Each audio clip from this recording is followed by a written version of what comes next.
unofficial Universal Orlando podcast is a member of the Mice Chat Podcast Network. MicePod.com. Now, discover the universe, one theme park at a time.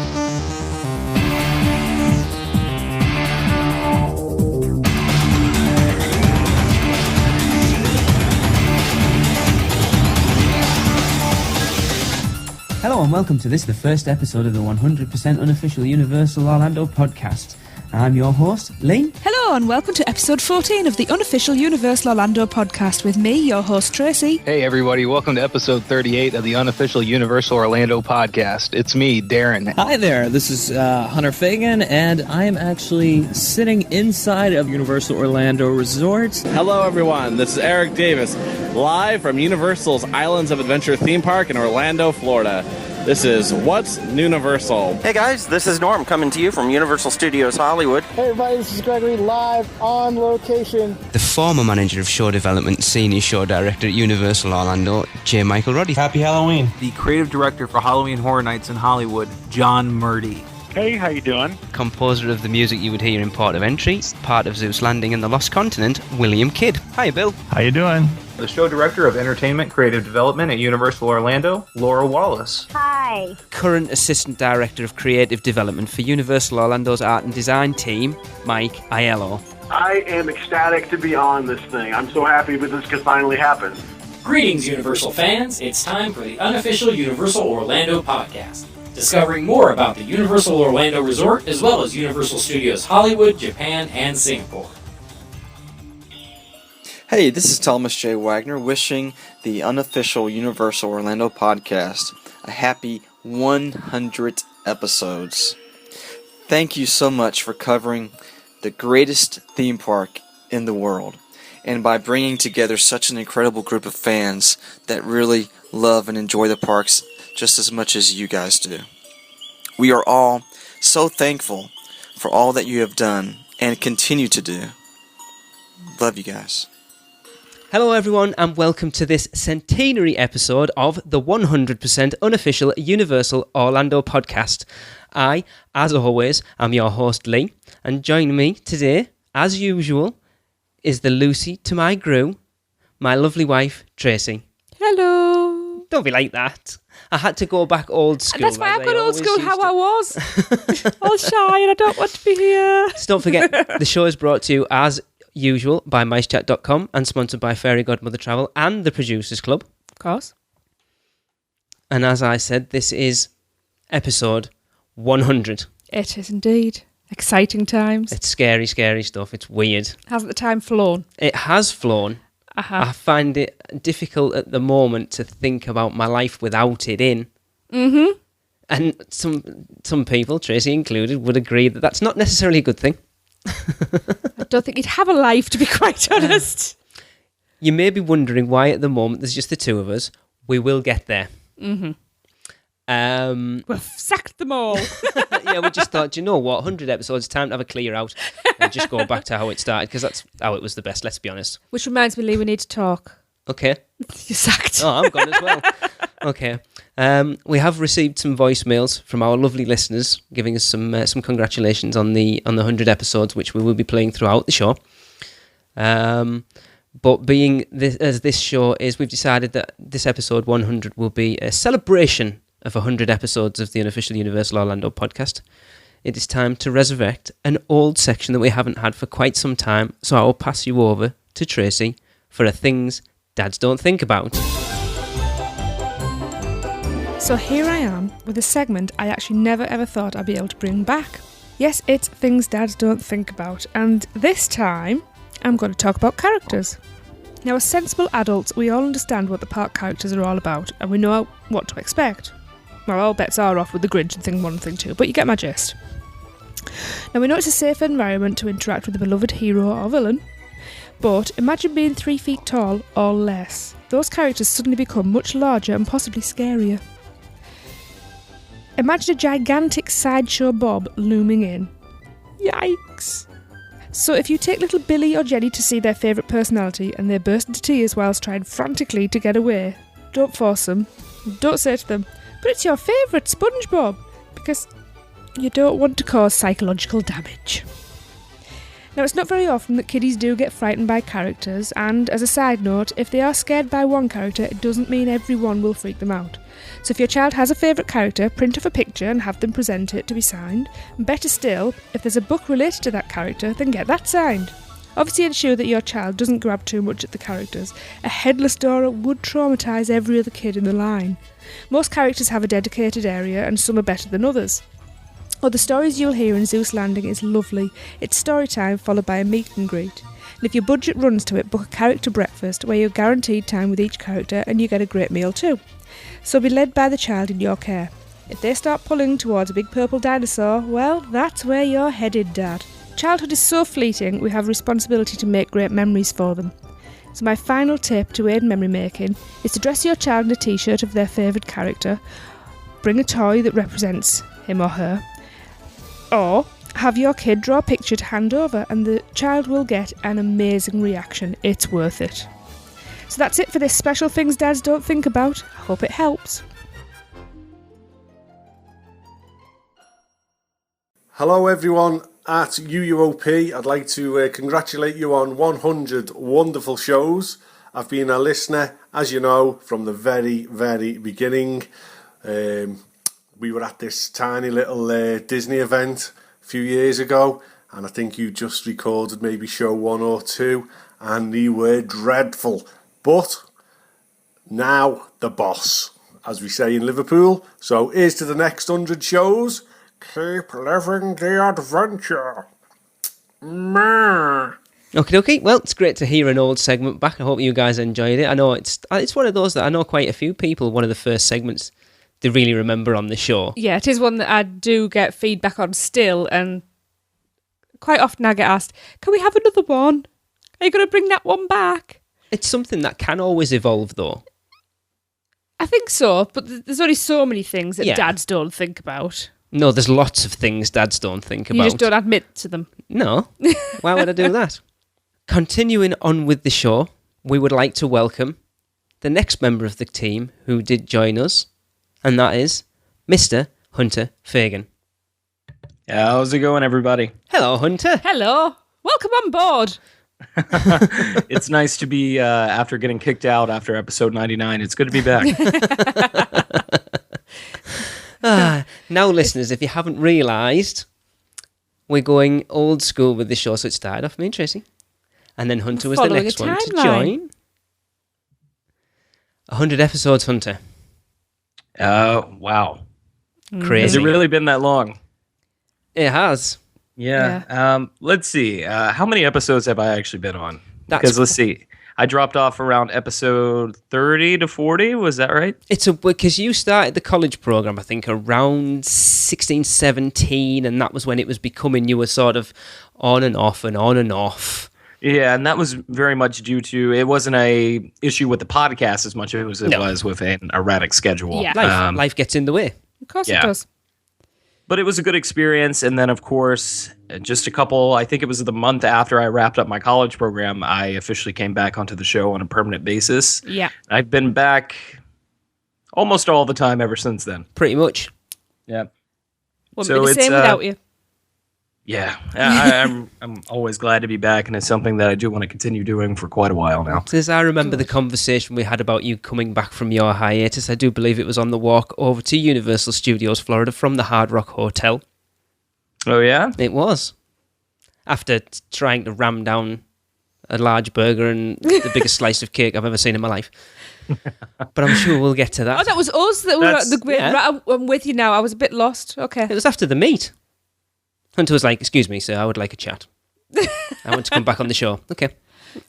Good chat. Yeah. It was a pretty easy move. I mean, it didn't take a lot. We just kind of introduced me back onto the show, and then we've had a good dynamic since then. We're quite lucky that everybody's schedules seem to tie in quite well, that we have got specific days that we all get together, and that's just recording day now.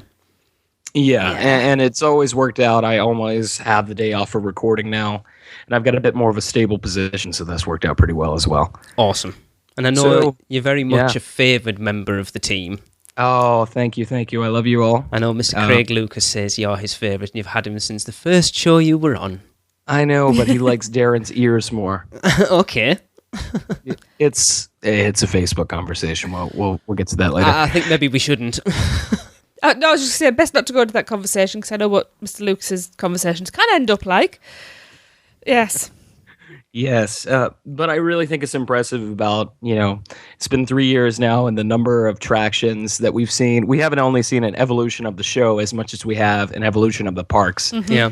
It's just so easy to keep the podcast fresh and everything like that, especially with all the new things that are coming out and everything like that. So we can pretty much keep on doing this forever. Yeah, we definitely jumped on to do the podcast at the perfect time for us. When we started, I know we sort of looked at it and went, are we going to have enough content to do a show every 2 weeks? That's why we originally started off to do a monthly show. That lasted 3 minutes? Yeah, it didn't last very long, and we went 2 weekly, and we were doing new show. We had a new show and then we were doing it every show, and it's just gone crazy now. Yeah, and wasn't the first major attraction that opened while we were doing the podcast was Minion Mayhem, correct?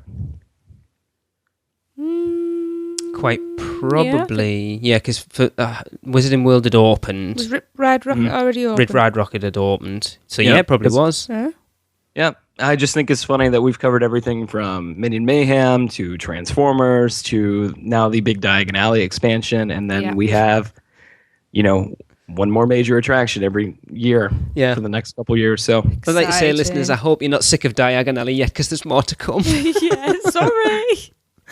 Anyway, carrying on bringing back old-ish, this one's more of an old-ish segment. I would like to pass it over to Hunter for one of the main reasons he actually joined the show, and that is a very special Fact Hunter.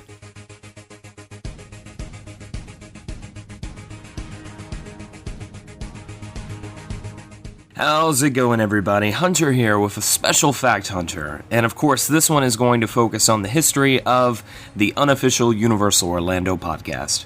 The first podcast went out on April 7th, 2011, and the hosts were just Lee and Tracy at the time. And it was then known, of course, as the 100% unofficial Universal Orlando podcast. They began as a monthly show, but quickly changed it to a 2-weekly show or fortnightly for our UK listeners. They began with segments such as Things Dads Don't Think About, Walk the Walk, and more. Of course, I was the next and arguably most important person to join the crew, and my first show was on episode 7. And Lee and Tracy felt that I would bring an American point of view and an interest in behind the scenes of parks and attractions, which actually spawned this very segment, which of course is the Fact Hunter segment. Of course, the rides and attractions that I've covered so far are Jaws, which is still a favorite. I believe that's the only Fact Hunter that's been played on more than one show. I did one on Men in Black and how to increase your score. E.T., which I actually recorded outside the attraction. I did T2 3D, of course the Terminator attraction, Transformers the Ride 3D, and most recently Harry Potter and the Forbidden Journey. My time then became sparse as I kind of went to the dark side for a while and I joined the Disney College program. So I stepped away for a while and Lee and Tracy liked the dynamic of 3 hosts and brought a good friend of mine, Mr. Darren Schmidt, aboard. So Darren's first show was episode 16, and Darren brought another point of view, more akin to our American points of views, and he's someone who has been visiting the park since 1993, and he's been attending Halloween Horror Nights pretty much every year since, I believe it's 2000, and quote me if I'm wrong, Darren. So making Halloween Horror Nights his own, and it spawned his own segment, The Dead Man's Digest. Moving into 2012, Eric was the next to join, and his role was to report from the parks as well as with his segment, What's Universal? As well as coverage of media events, Eric's first segment aired in episode 37 back in August 2012. In December that year, the podcast, by then simply known as the unofficial Universal Orlando podcast, joined MiceChat.com on the podcast network, and our first show on the Mice Pod aired on Christmas Day 2012. Moving into 2013, and the next addition to the show was Norm, and he became our Hollywood correspondent, covering everything new at Universal Studios Hollywood. Hey guys, it's Norm here, your Mice Chat and UUOP Universal Hollywood correspondent. I just wanted to wish everyone involved with the UUOP a very, very happy 100th episode. It's a pretty big milestone, and it's pretty impressive. So, let's get back to work, guys. Lights, camera, action. Following that, in August of that year, Lee and Tracy made their first trip to Orlando since starting the podcast. This trip included the first ever UUOP meet, and 25 of us rode Men in Black, and Gregory Ryan and Andy DeGenova came first and second. We then headed over to Springfield for drinks before heading over to the Hard Rock Hotel's kitchen restaurant to take part in the Kitchen Challenge. Suffice to say, the 10 of us who participated didn't complete it, but Tracy did finish the most. As we knew she would, right? So go back into our archive and find the Meet special episode to hear more from the event. From the meet and the trip, we added an official YouTube videographer and our good friend, Miss Jessie Smith. Hey UUOP, Jessie here, official videographer for the unofficial Universal Orlando podcast. I wanted to wish a big congrats on us for reaching 100 episodes. I am so grateful to be a part of this team. I love getting to video all around Universal, and I loved getting to be on the podcast talking about my Diagon experience. I also have a YouTube channel. I'm Oh Hey Jessie, and that's OHHEYYYJESSIE, because I do have a Diagon vlog up there. So if you guys want to see it, it's up there, and I'm gonna have many more Diagon vlogs in the future. So I just wanted to wish a big congrats to 100 episodes. All right, I'm signing off. Bye, guys. Moving into this year, 2014, the podcast became a weekly show, starting with the first show of January. We then had to say goodbye to Eric, but quickly added Gregory to the team with his on-location segment, in which he's spoken to Potterheads in Hogsmeade, Seth Kapersky at Cabana Bay, and our very own Jesse in Springfield, amongst others, and he will soon begin his own on-location resort report segment, which is the evolution of Universal. What's up, guys? This is Gregory on location today outside Universal Studios, Florida. Just going to record a quick on location for you guys. We're celebrating 100 episodes of UUOP. It's a super exciting time to be a part of this team. It's a super exciting time to be a Universal fan. Everything that's happening around the resort is super exciting. Today, in fact, I had Nutella shakes at Breadbox. Steve Jason was walking around showing people his awesome new creations in City Walk, and it's just couldn't be more excited walking around here as a Universal fan with so much more to come. And I hope to be bringing you guys that coverage live on location as we move towards our next 100 episodes. From the parks, this has been Gregory. That's a wrap. So of course, that brings us to the present day and our 100th episode.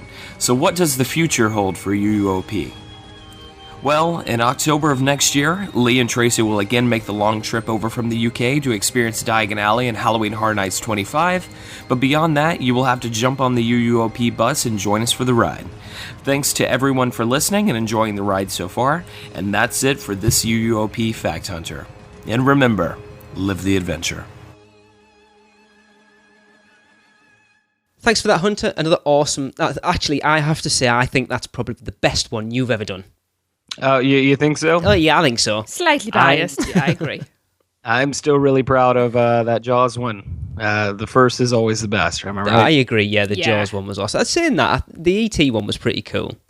Yeah, I mean, I like them a lot, but going back on kind of the history of that segment, Fact Hunter, Jaws had several whole dedicated, I think I've talked about this before, but Jaws has several websites dedicated to just that attraction. Yeah. It's so easy to find information. I had to drive, the Forbidden Journey one took me about 3 weeks with all the research, and that was for like a 12 to, I think, 14-minute segment. So, wow.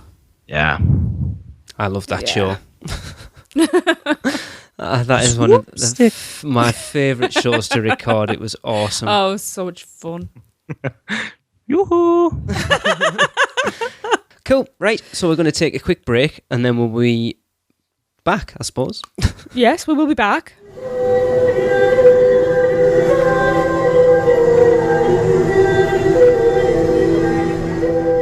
Diagon Alley is now open at Universal Studios Florida, and we know all you witches and wizards can't wait to visit. So let our friends at Fairy Godmother Travel deal with the muggles in resort reservations. They are a Universal Parks and Resorts specialist, as well as an authorised Disney vacation planner, and their service is free to you. From the new Cabana Bay Hotel to those other hotels run by a mouse, Fairy Godmother Travel can book all your Orlando vacation needs. And make sure to let them know you heard about them because of UUOP. Because every UUOP referral helps us continue to bring you the best Universal coverage. Contact them today by phone at 832-284-4002 or toll free on 888-939-642539 or go to fairygodmothertravel.com. Let Fairy Godmother Travel make your next vacation magical.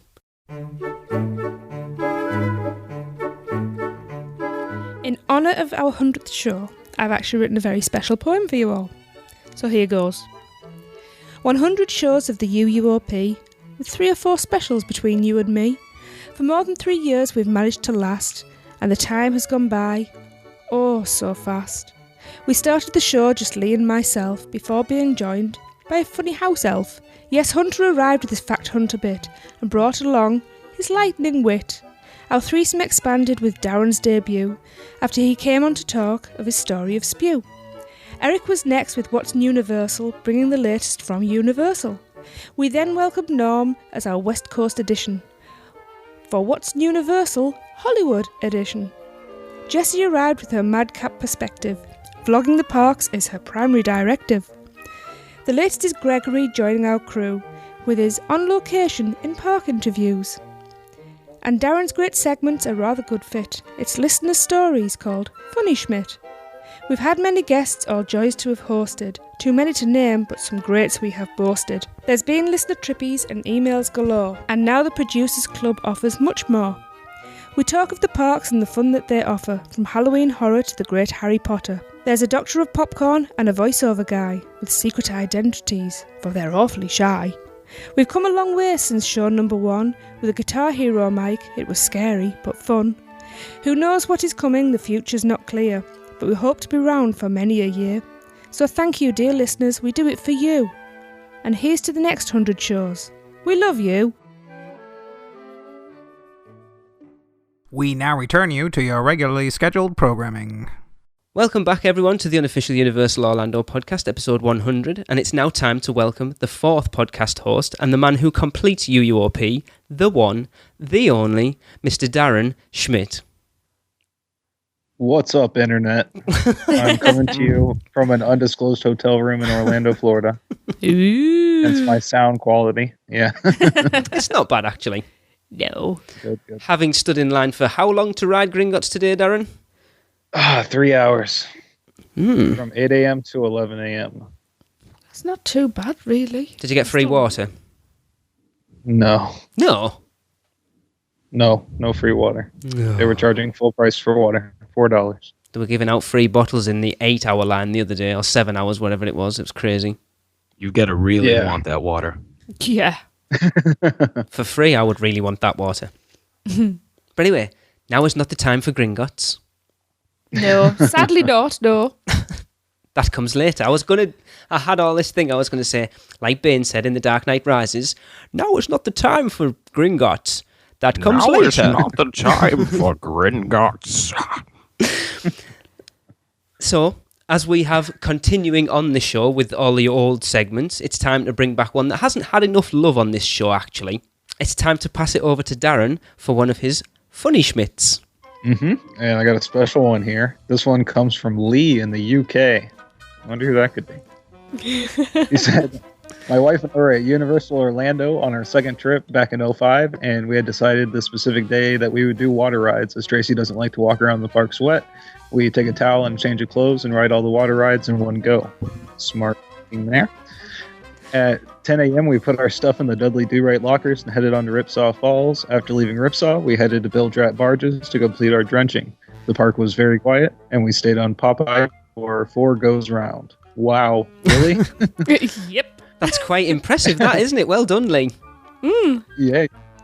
Getting off the ride and standing by the entrance to the attractions and wringing out our clothes, the lady and her children ran by. The lady shouted, "Come on, kids, it's 11 o'clock. We need to be there now." In case you've forgotten, we put our stuff in the locker at 10 a.m. and you only get an hour free. Not a problem. We'll just pay for the next hour and get our stuff back. Wrong. In my rush to get to the attractions, and of course not wanting anything wet, I had put my wallet in the locker, which contained all my money. Crap. Maybe I can make it in time, so I sprinted to the lockers. Please insert $2, bugger. There's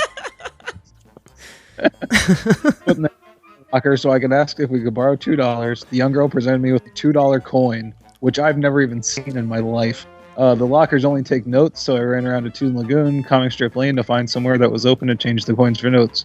Eventually, I found somewhere that was open and changed the coin and retrieved our stuff and happily went on our way. It's funny thinking about now, but what a stress at the time. So yeah, in closing, I would like to thank you guys for a great podcast. I left you a 5-star review on iTunes. You know, we don't need listeners like that. Not that stupid. Yeah. Yeah, I also think the mythical couple that had $2 coins for some reason. I have to say that's something that sounded like that would happen to us. Yeah, it does, doesn't it? Mm-hmm.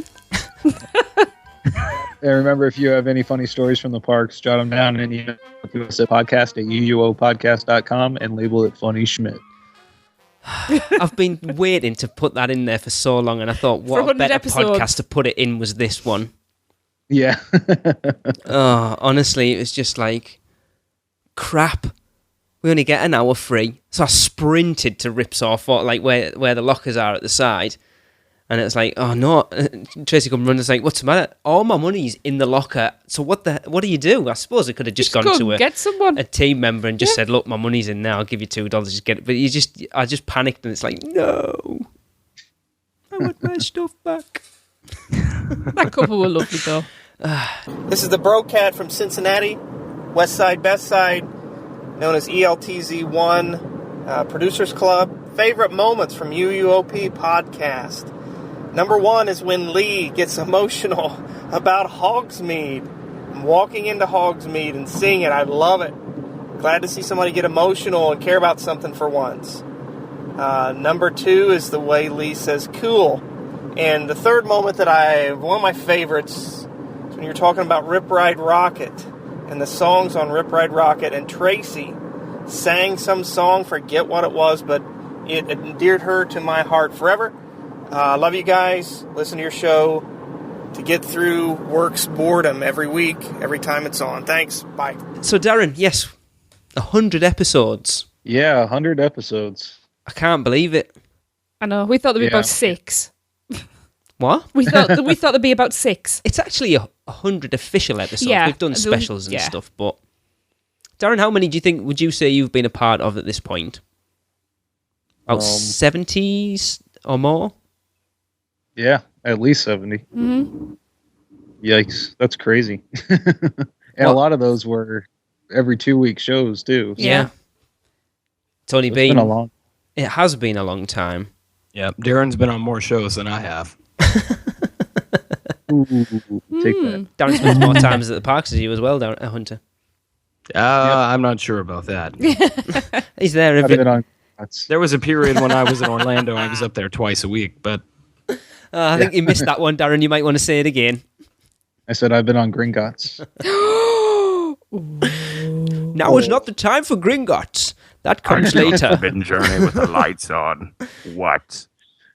If you want to hear Darren's what he thought of Gringotts, you'll have to wait until episode 102 now.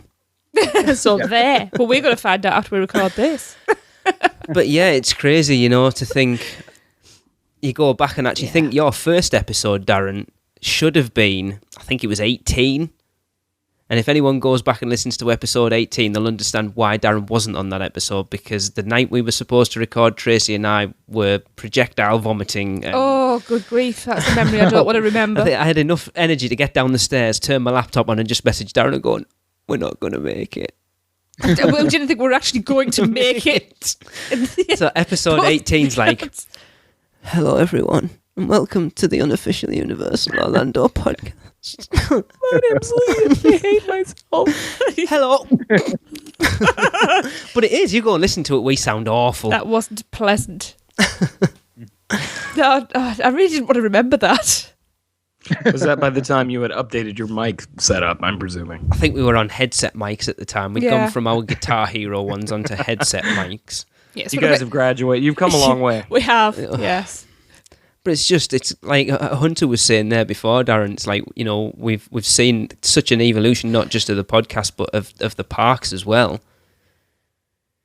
Oh yeah, definitely. In the time since I joined the podcast, Transformers was built. Springfield was built. Oh, yeah. Diagon Alley was completely built. Yeah. Despicable Me. Minion Mayhem. Despicable Me.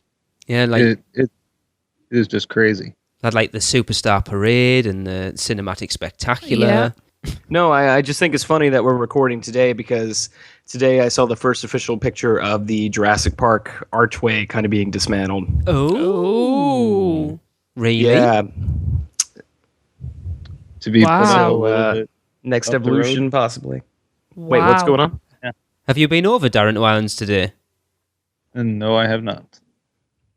It's the Toon Lagoon entrance, it looks like. So the better I'm one. thinking it's something King Kong related. So they're pushing it. Oh, do you yeah. think they'll push it back or bring it forward? Push it back, I'd surely. imagine push it back. Because that would create quite a nice area, actually. And then the entrance down to the right. Because I'm pretty sure that means that they're going to push it back, and King Kong is going to enter right before or right where the old T-Rex photo spot was. Yeah. Mm-hmm. So we're even getting a bit of news. Go on, we'll go into it a little bit. Darren, how, just briefly, how was Diagon Alley? Oh, Diagon Alley is incredible. It's amazing. And you can look at all the pictures you want to and everything, but you really have to see it. It's all-encompassing. That's the best way I can describe it. Good. Was Gringotts worth a 3-hour queue? I wouldn't wait again for 3 hours for it, but it was worth it for the first time. Okay. Right. would you wait an hour? Yeah, I would wait an hour. Okay, that's good to know. So obviously with Gringotts being a 3-hour line then, Darren, what was the rest of the area like crowds-wise? Because obviously if Forbidden Journey had a 3-hour line, you'd expect Hogsmeade to be shoulder to shoulder. Yeah, they do a really good job of hiding the queue for Gringotts back behind the show building. So, yeah, a lot of the population, especially that early in the morning, because we went in as early as we could. Yeah. At 8 a.m. this morning, and a lot of it didn't look bad in Diagon Alley at all. It looked pretty clear, but it seemed like the first rush, everybody just went straight to Gringotts. Mm-hmm. So, which is to be expected. There was a couple people. Yeah, and there were a couple people snapping pictures of the dragon and that kind of thing, but for the most part, people were running right in. So what was the rest of the area like when you came out? How did that seem like crowded? Or because I know they said they've done a lot more with crowd control as far as having the crowds inside for the shops and stuff. Yeah, they do a really good job with that because it seemed like it wasn't overwhelming like Hogsmeade can get at times. Even now, Hogsmeade can still be kind of claustrophobic on during the busy times, but Diagon Alley seems to space everybody out a lot, especially with like the Nocturne Alley sections and that kind of thing off to the sides. Yeah, they really help spread the crowd around. So okay, yeah, it is awesome. Just real quick, quite curious, how are the interactive wands? Do you see a lot of people lining up for the exact same spot, or is it pretty well dispersed currently? It's dispersed pretty well. You do see some people lining up for the bigger, more popular ones, and the ones that are like right out in the middle of the street. Those are the ones where you see a lot of people waiting for the same thing. But there's not any point where you'd have to have like a queue line for it yet. Okay. Cool stuff. Right. I've got a quick question. Thank you. Now is not the time for Diagon Alley. That comes later. You just shut your hole. So, Darren, Gringotts or Forbidden Journey? We shouldn't be talking about that now. That comes later. Go on, then. I was going to ask him, and I bit my tongue, which is, go on. I need another ride on Gringotts. Okay. I like it. Okay, I'll take that. Diplomatic, I like it. He knows. He's just keeping us dangling for two more episodes. Yeah, Darren, just get in the queue at like 8:55 tonight. I'm sure they won't mind. Oh, yeah. Actually, no. Interesting note. Yesterday, real quick. Yesterday, when I came up here a little bit early, and so I was at the parks last night, and Gringotts by 8 o'clock had shut down. I mean, not allowing anybody else inside. Yeah. Just so they could clear out the queue by 10:30. That's fair enough. Interesting. So yeah, there were a lot of people, a lot of disappointed people getting turned away. Because that's it. So. We've sort of talked about it quite a bit on the Facebook page and stuff over the last couple of weeks. That like obviously it's the line that closes when the park closes. So if that line's at like for say, I remember when Rip Ride Rocket when we were there, that queue's an hour and a half long. The queue shuts at 9 o'clock, but they still have to put that hour and a half's worth of people through the line. Yeah. Yep. And also, I know something I learned in attractions, from friends that were working in attractions at the time at Disney. When it reaches late at night, they actually appear that the ride itself is closed, but then they slowly allow more people through. But because the queue time is raised so high, say it's got a 3-hour wait or whatever, right? People are expected not to queue up for that amount of time. So it's only after a certain amount of people have started waiting that they'll let a small amount of people through. I'll back you up on that, Hunter, because we went over to Hollywood Studios when we were there last year, and the wait time at about 8 o'clock was an hour, 120 minutes. For what? For Toy Story Mania. Yeah. And we looked and we thought an hour and 120 minutes, they're going to be queuing out the door. There was nobody about. We queued, and I timed it 17 minutes from entering the building to getting on the ride. Yeah, and that's a tactic that we see a lot of the parks using, especially with something like, I think it was Thomas mentioned it last year. They used it for Halloween Horror Nights as well. Okay. Where they'll have a posted wait of, say, like 90 minutes or whatever, but then 15 minutes through, you're already in the attraction itself. So, Okay. Just a little tidbit. Yeah. So moving on.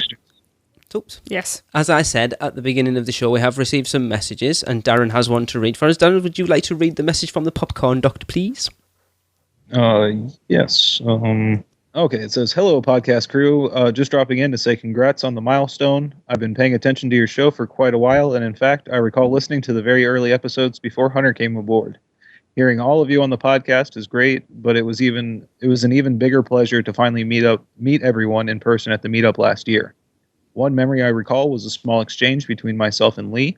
It was a nice, quiet evening at City Walk, and he and Tracy seemed to be decompressing a little from their busy schedule of their vacation.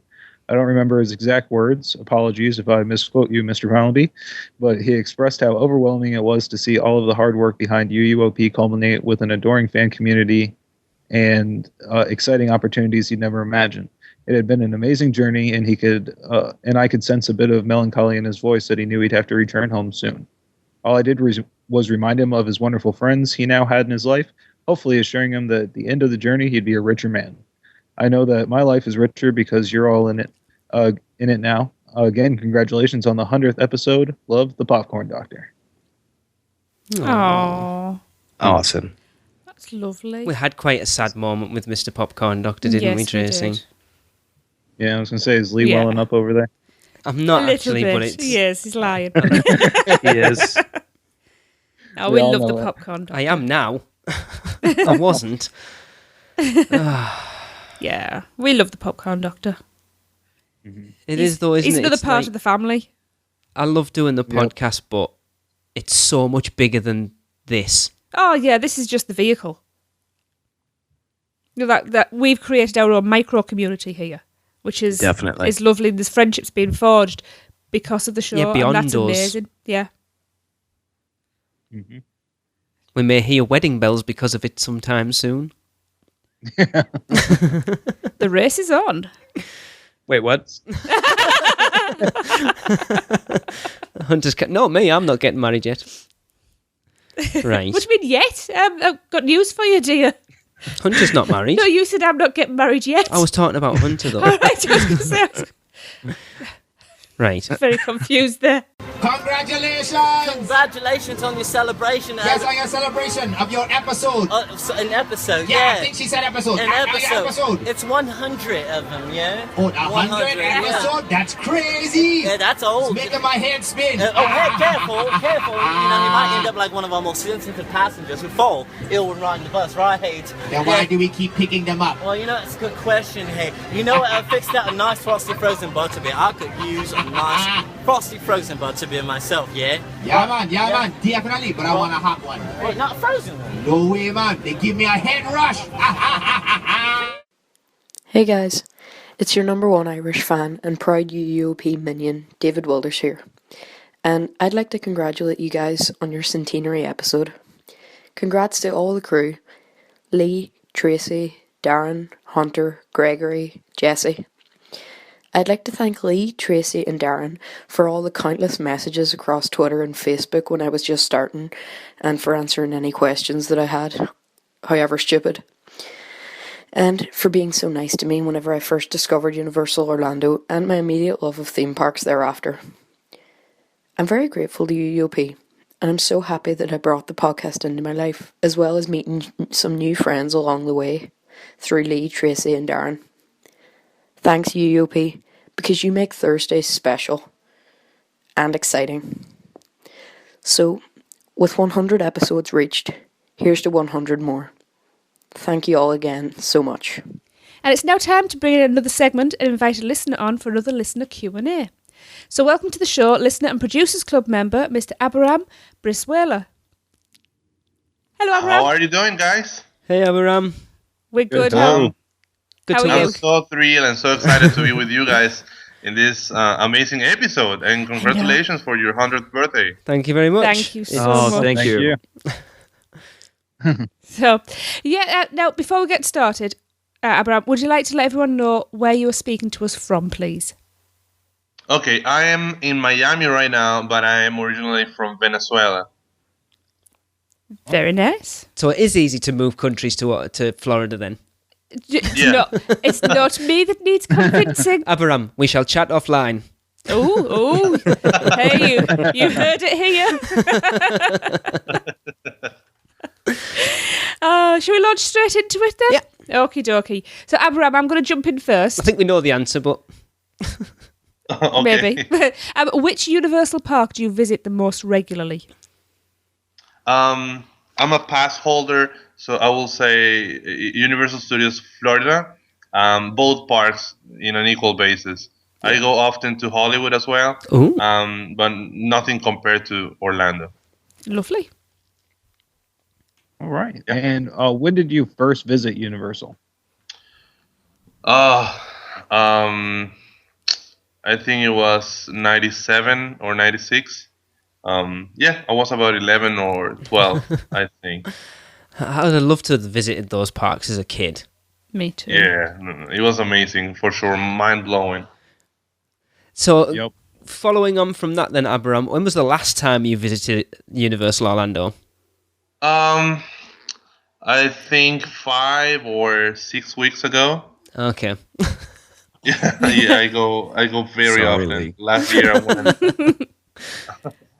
I went about 11 times. Wow. So I am not jealous We at went 9 all. times last year. We did go 9 times last year.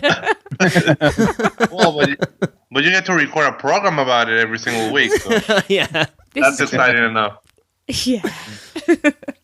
So have you had the chance to visit any other Universal parks outside of Orlando? I will say Japan for sure. I think just the country itself has such a big demand for technology that I wonder what is the level of technology being applied in the parks, and how is the Japanese audience reacting to that. I'm very curious about it. Yeah. Yeah, I would be as well. It's one of my bucket list, I've got to say. Definitely. So which is your favourite retired attraction? That's a hard one. Because it will be between Back to the Future and Jaws, probably. Don't let Darren sway your decision. Yeah. What about I me? think you know which Look at one me to pick. sway. It's definitely Jaws. Say Jaws. That's it. Darren and Tracy I are think both... it's a little bit of both. I mean, Yeah. what happened with Jaws is that Jaws was the first ride ever. I had the pleasure to enjoy. Oh, wow. And then in Back to the Future, by the time I went, it was so mind blowing. And it's still, I still even comparing Back to the Future to The Simpsons, it's still very impressive. The level of accomplishment they did with the technology they had at the time. I have to be honest with that. Yeah. Okay. Oh, and what is your favorite current attraction? Well, that's challenging. I really have to go to Escape from Gringotts and really see for myself what everybody's talking about. I'm a very big Potterhead.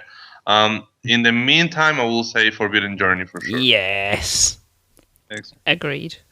It's going to be interesting because it's a conversation we've had quite a lot on the show, isn't it? What's your favourite attraction? And it's generally between Spider-Man, Transformers and Forbidden Journey. And then when you throw Gringotts in there, it's going to be interesting to see where people actually sit it. Definitely. Yeah, I mean, you know what happened, and that's why I'm so curious about what is that. I mean, how much should I trust what everybody's saying about Gringotts? Because the thing is that I do love rides that take stories within the stories to a completely different angle. Yeah. Because I would love to feel that going to the park is giving me the opportunity to see something I've never seen before. Not only the technology, but also as part of the story. That's a very good point, Yeah, actually. it is. Yeah, and plus, it's been noted by not only myself, but a number of other people that Gringotts holds a coherent storyline in comparison to Forbidden Journey, which is very much a greatest hits type attraction. Well, that was one of my main concerns when I had the opportunity to go to Hogsmeade for the first time, especially being a very big Potterhead myself. I was concerned about how much they really did pay attention to all the details into the physical making of the attraction, but how poorly executed was the storyline, especially for such a big story with so many possible twists around it. Yeah. I think it's a weird one, isn't it? Because I still don't believe they expected the Wizarding World to be as big as it has been. And but it's like, this might be the only land that we do, because it might not be such a big deal. So we need to cram as much in from the Potter universe as we can into this one ride. Yeah, I mean, I get it. I mean, as an audience, I'm pleased to see all the great hits. Don't get me wrong. The thing is that from day one, kind of everybody knew that Potter was much bigger than Hogsmeade, and the crowd for Diagon Alley and all the expectation that has been built for the last 2 years, I think is kind of confirming that they already knew that this project was meant to be much bigger. And there's actually a lot of people already saying that it will be even bigger in the future. Yep. Cool. So moving on from that then, Abraham, I think I already know the answer to this one, but which would you say was your favourite area in either of the two parks? Well, yeah, definitely. Yeah, I think I'm very straight with that answer. Of course, the Lost Continent. I'm kidding. No, of course, the Wizarding World of Harry Potter. However, I have to admit that the Lost Continent is pretty impressive as a land. I think it needs a very impressive ride as well. But the land itself, the architecture and the whole atmosphere of the land is very well designed, I have to say. You have just made me very happy, Abraham. Because Totally. nobody else seems to notice these things. It will be very disappointing if all the rumours are true and then it does end up getting swallowed by Potter bit by bit by bit. Be a shame. Yeah. Well, I'll tell you the next time you visit the park, you're going to have a new favorite area. That's all I'm going to say. I'm sure. Yeah, we'll say Darren rode Gringotts about 4 hours ago now, Darren? Yep, 5 hours ago, actually. Yeah. No, that's why I haven't gone yet. I mean, I really want to explore the area.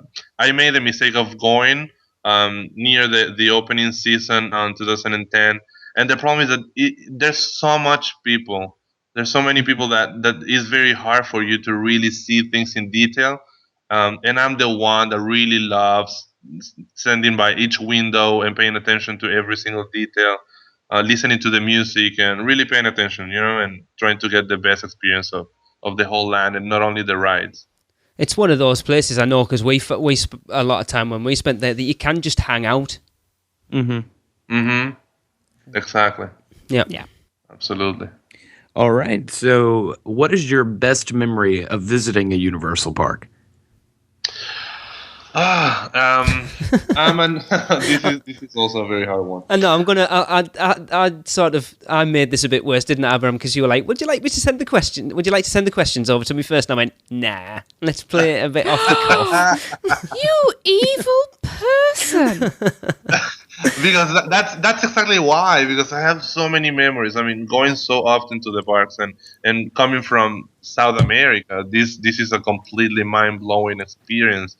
We're not used to have this kind of technology over there, and however we get to see all the major Hollywood hits. So coming for the first time, it was a dream come true for every kid. In this case, I will say the music. I'm an orchestra conductor, and I started playing music when I was 5. And we grew up also listening to all these major hits by John Williams and these many composers.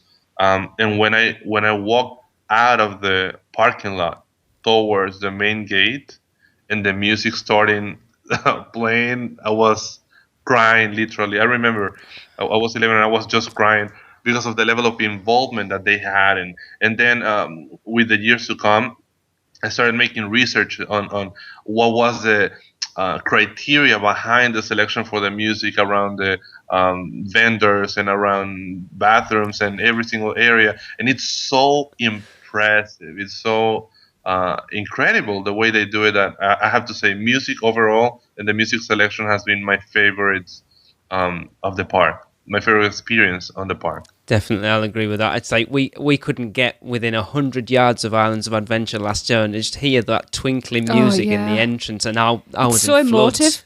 It is, but music. I can't get my words right.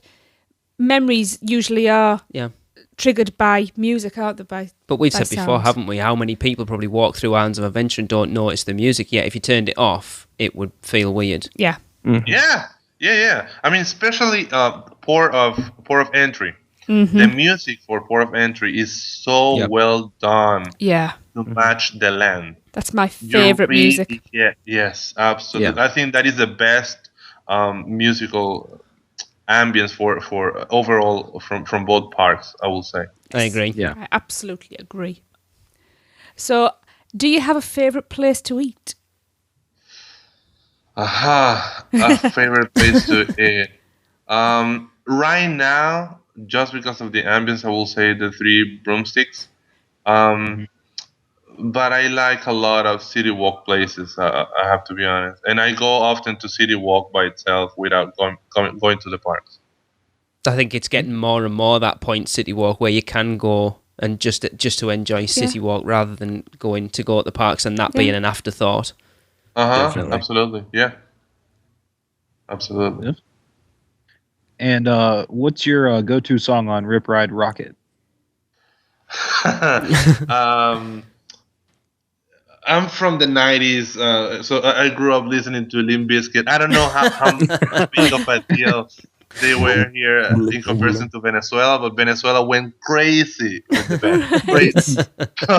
When I had the opportunity to ride for the first time, that was my to-go thing.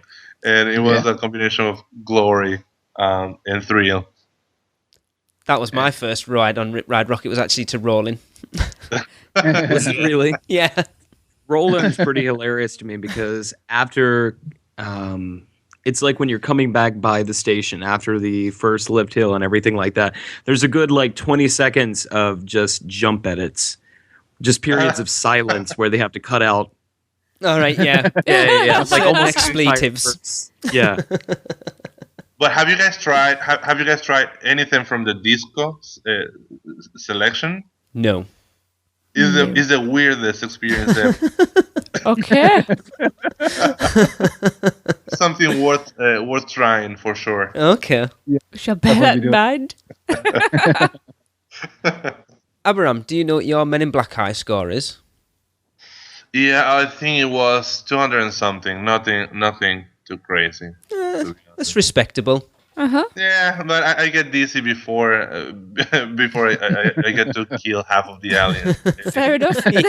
Fair enough. Yeah, I understand that. All right, so here's a fun question, ones that I always like to ask a person. Which Hogwarts house are you sorted into? I was a Ravenclaw. Tracy's a Ravenclaw. And I have to admit that I'm very honored to be a Ravenclaw. There we go. Awesome. Well, Abraham, thank you very much for sitting there under our intense grilling.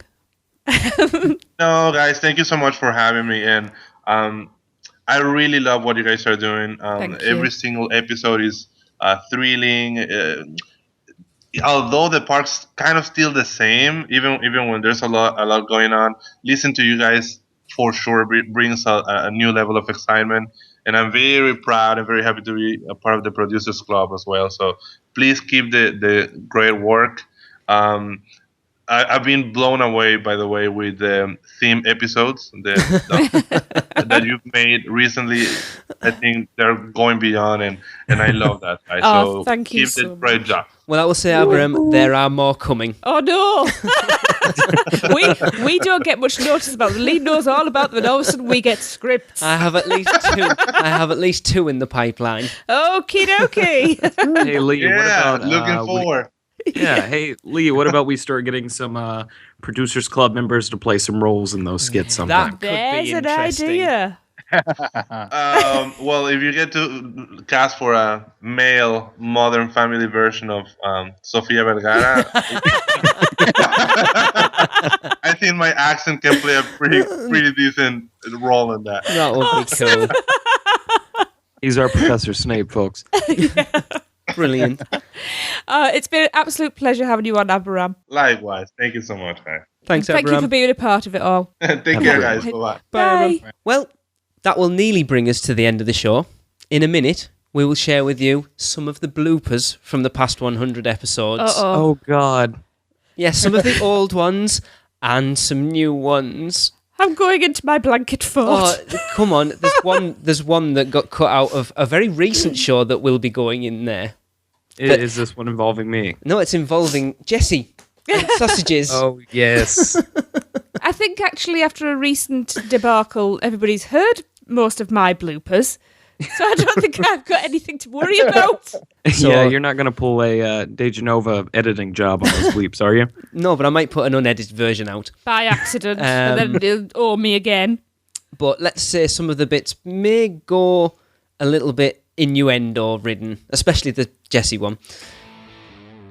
Apologies. But before we finish, I would like to say thanks to everyone who listens to the show, whether you've listened from the very beginning or whether the last episode was your first, to all the Producers Club members, to every guest we've had on the show, to Tracy, to Hunter, to Darren, Eric, Norm, Jesse, Gregory, and Mice Chat. Without all of you guys, this podcast wouldn't be what it is, and we wouldn't be where we are now. And it certainly wouldn't been going as long as it has. No. Thank you for having the idea. You're welcome. And dragging I'll me remember along. that next time we go on that bloody podcast. It's all you talk about. Darren, thanks for being part of the show, man. Oh, no problem. It's been a pleasure, for sure. Hunter, it's a blast, and I hope we get I'm starting to get emotional here now. I hope we get another 100 together, and I can't wait until next year. No. Definitely, I definitely look forward to it, and it's always been a pleasure with you guys and the listeners. So, right. So until next week, for Tracy, Hunter, Darren, Norm, Jesse, and Gregory, I've been Lee, and this has been the 100th episode of the unofficial Universal Orlando podcast. Now enjoy these outtakes. Baked beans. Hello, it is I, Professor Swoopstick, and I would like to wish everybody at the formerly known as 100% Unofficial Universal Podcast, now known as the Unofficial Universal Podcast, Unofficial Universal Orlando Podcast. Who cares? I'd like to wish you a happy 100th episode! Expelliarmus! we would like to welcome onto the show the composer of the music you would... Composer? Is that what I just said there? Sorry, I'll go on that again. Hello, I am glad I composed. I'm stuck. I haven't got a lot of rumours this week. I've got nothing. I'm trying to think. The interactive ones is all I had, and somebody stole that, so... I'm sorry. That's okay. You did a better job than I would have done. I keep hearing... Yeah. Oh, no, I was just going to say... Oh, God. Bite you. Bite you. Toss out what... The helicopter ride based on the tour of Island Nebular. Nublar. Nublar. Is that Nublar? What is that? Is that right? Island Nublar. Nublar. I don't remember the name of the island. Is that right? Yeah. Nublar. Yeah. Okay, so anyways, those were the rides planned for Jurassic Park before Harry Potter's expansion into the area. An enchanted bench. An enchanted bench. What? An enchanted. I can't even say enchanted. Okay. An enchanted bench. It's hard to say that. An enchanted bench flies like a dragon with a firework tied to it. Tides? God. Okay.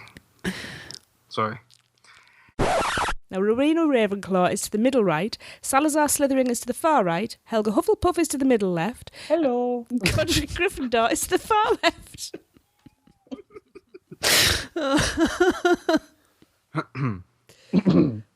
You must be quite proud of having it. I felt like I hit puberty for a second. I can't even conjure that back now.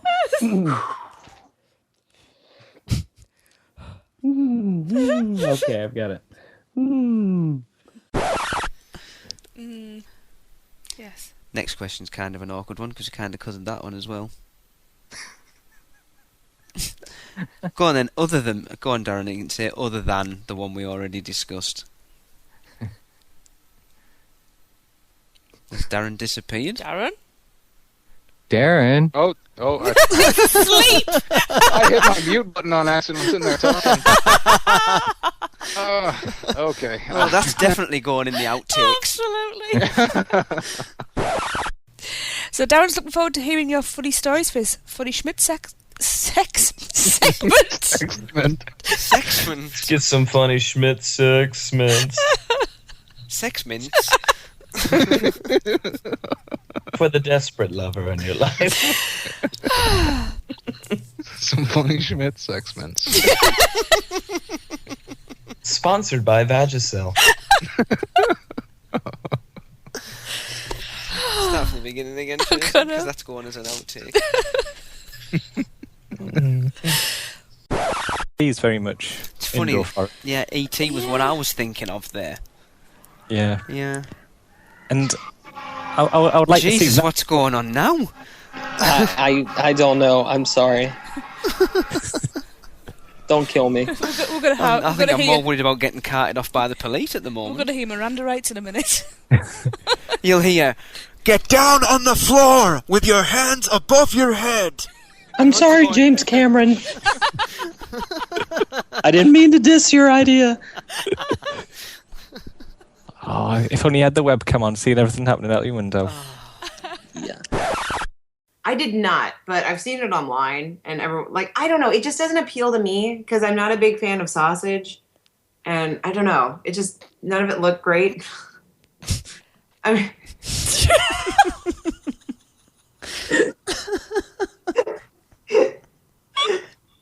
that sounded so wrong. Yep. I'm not a big fan of sausage. I think Jessie's just come out on the podcast. It's all right. You start off by asking if she goes both ways.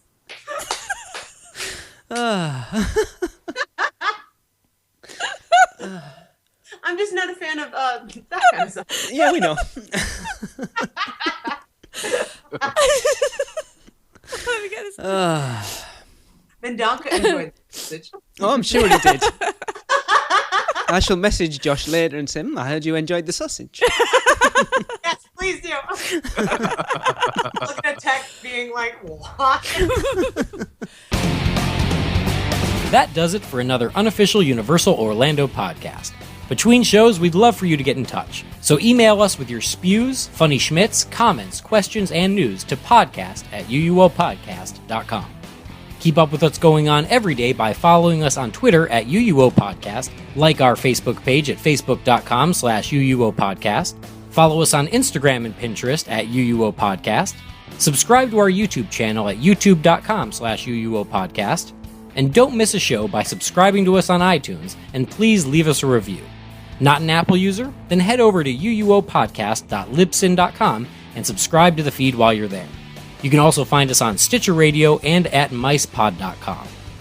Come find us on our partner site, micechat.com, join the forums, and say hello. So thanks for listening, and remember, be adventurous. This has been a micepod.com presentation. MiceChat.com